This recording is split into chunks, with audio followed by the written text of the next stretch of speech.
So let's start discussion on yesterday's question of the day. A very simple, sweet question: horizontal circular motion along with friction. So before starting, let me explain you the question first.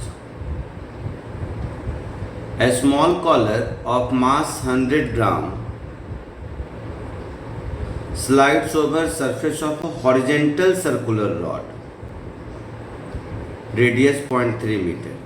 The coefficient of friction between the rod and collar is 0.8. Find the angle made with the vertical by force applied by the rod on the collar. This line is important. Force applied by the rod on the collar when a speed of collar is 2 meter per second. जैसा मैंने कहा, easy simple सा question है. केवल और केवल इस horizontal circle के सारे फोर्सेस को आपको विजुलाइज करने आना चाहिए. चलिए कोशिश करते हैं.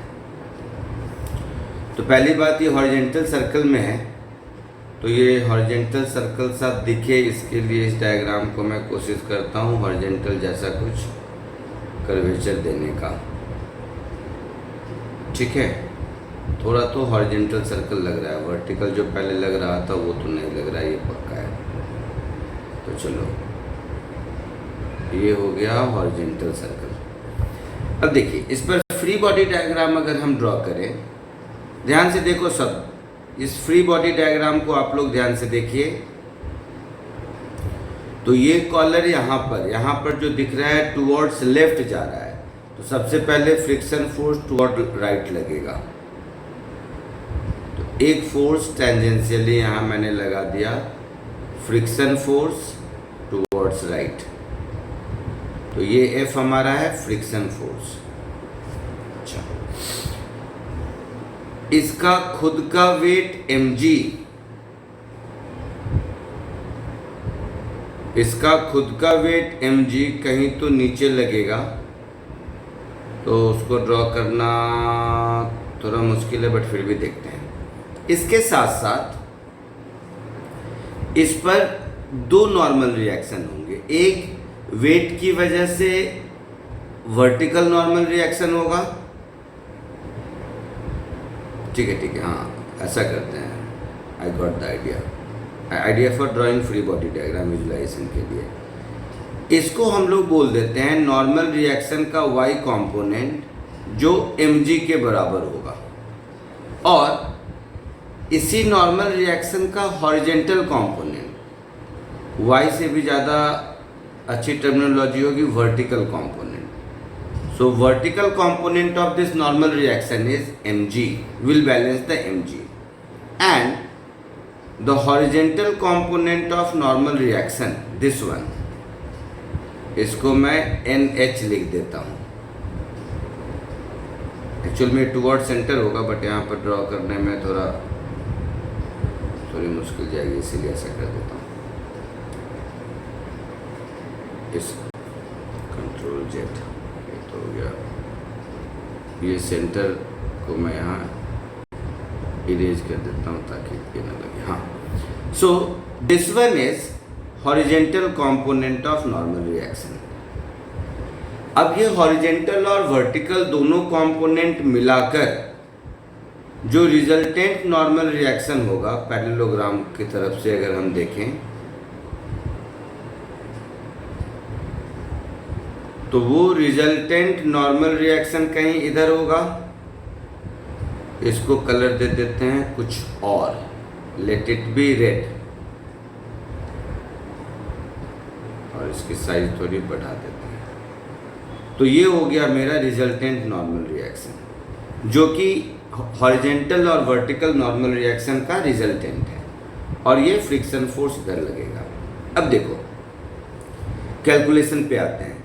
तो जो वर्टिकल, ब्लैक ले लेते हैं, जो वर्टिकल नॉर्मल रिएक्शन है, ये तो mg के बराबर होगा. m की वैल्यू 100 ग्राम है ना. 100 ग्राम का मतलब 0.1 kg, g की वैल्यू 10, तो वर्टिकल नॉर्मल रिएक्शन हो गया 1 न्यूटन का.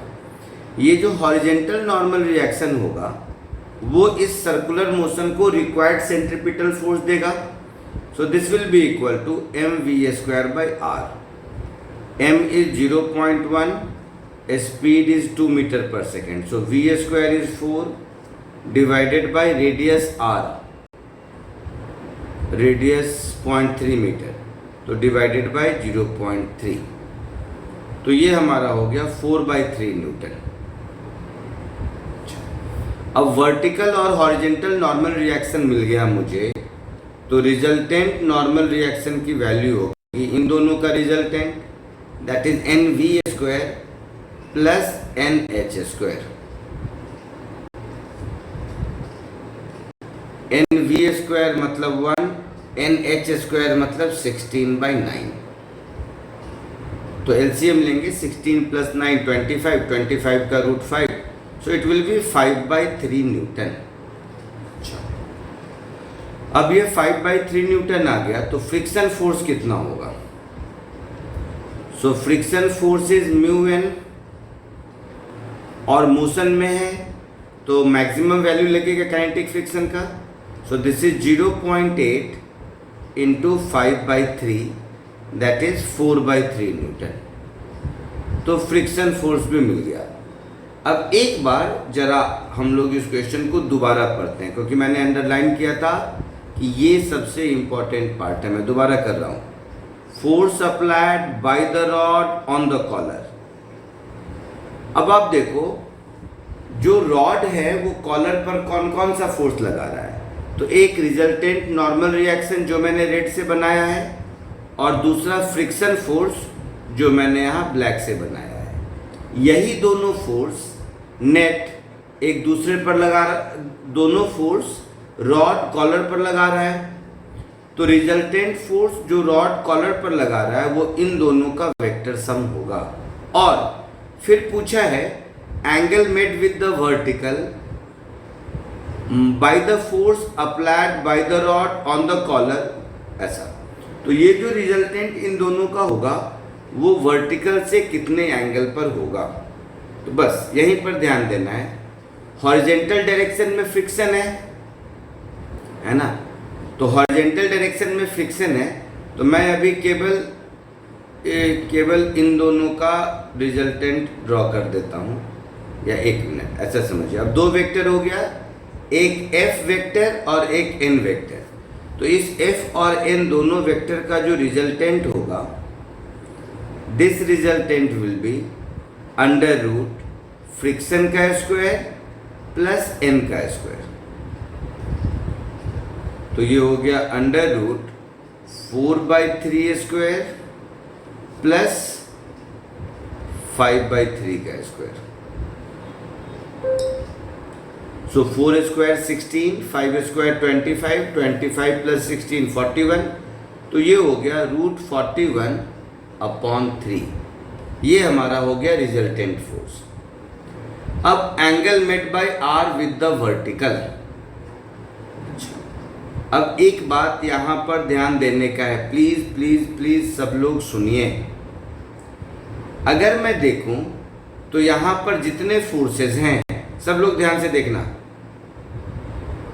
बहुत ही ज़्यादा विजुअलाइजेशन के हिसाब से मैं अच्छा क्वेश्चन इसको मान रहा हूँ. एक ये है, एक हॉरिजेंटल फोर्स है और एक फ्रिक्शन फोर्स है. अगर देखा जाए तो ये रिजल्टेंट इन तीनों का है, क्योंकि n तो nv और nh का वेक्टर सम है ना. तो ये जो रिजल्टेंट मेरा निकला, इस रिजल्टेंट में तीनों कंपोनेंट हैं. तो एक बार अब इस बात को ध्यान से देखिए सब लोग. मैं दोबारा से इस डायग्राम को ड्रॉ कर रहा हूँ. कैसे करूँ वही सोच रहा हूँ. चलिए ऐसे कर देते हैं.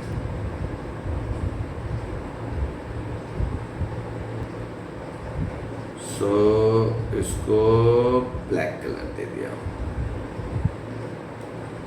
और एक इधर ले लिया. समझना. तो ये जो √41/3 है वो एक्चुअल में इन तीनों का सम है, जिसमें से ये है f जिसकी वैल्यू है 4/3 न्यूटन, है ना. ये वर्टिकल का डायरेक्शन है, जो नॉर्मल रिएक्शन का वर्टिकल कंपोनेंट है। इसकी वैल्यू आई थी 1 न्यूटन mg के बराबर। और ये तीसरा कंपोनेंट है जो n का हॉरिजेंटल कंपोनेंट है, जिसकी वैल्यू आई थी, जरूरत इसमें है नहीं, 4/3 न्यूटन। 4/3 न्यूटन।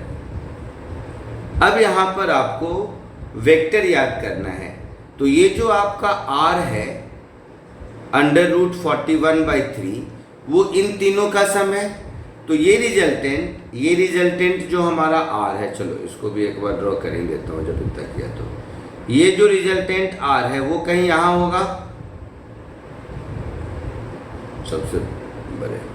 ये जो रिजल्टेंट r है ये कहीं यहाँ होगा। तो इस रिजल्टेंट का जो वर्टिकल कंपोनेंट है उससे ये कितना एंगल बना रहा है। तो हम लोग पढ़ चुके हैं direction cosines of a vector. तो डायरेक्शन कोसाइंस में अगर ये एंगल थीटा बना रहा है तो जो cos थीटा होगा, this cos theta will be equal to NV/r, है ना। सो वैल्यू पुट कर दीजिए अब। NV is 1 and r is √41/3. So finally your theta will become cos inverse 3/√41 answer. So ये क्वेश्चन मैंने इसलिए सिलेक्ट किया क्योंकि इस क्वेश्चन से आपको जो फर्स्ट चैप्टर हम लोगों ने वेक्टर पढ़ा होगा उसका भी विजुलाइजेशन हो जाता है, फ्रिक्शन का भी एप्लीकेशन है और सर्कुलर मोशन का भी बेसिक एप्लीकेशन इसमें है। चलिए कल मिलते हैं नए क्वेश्चन ऑफ द डे के साथ। आज के लिए इतना ही।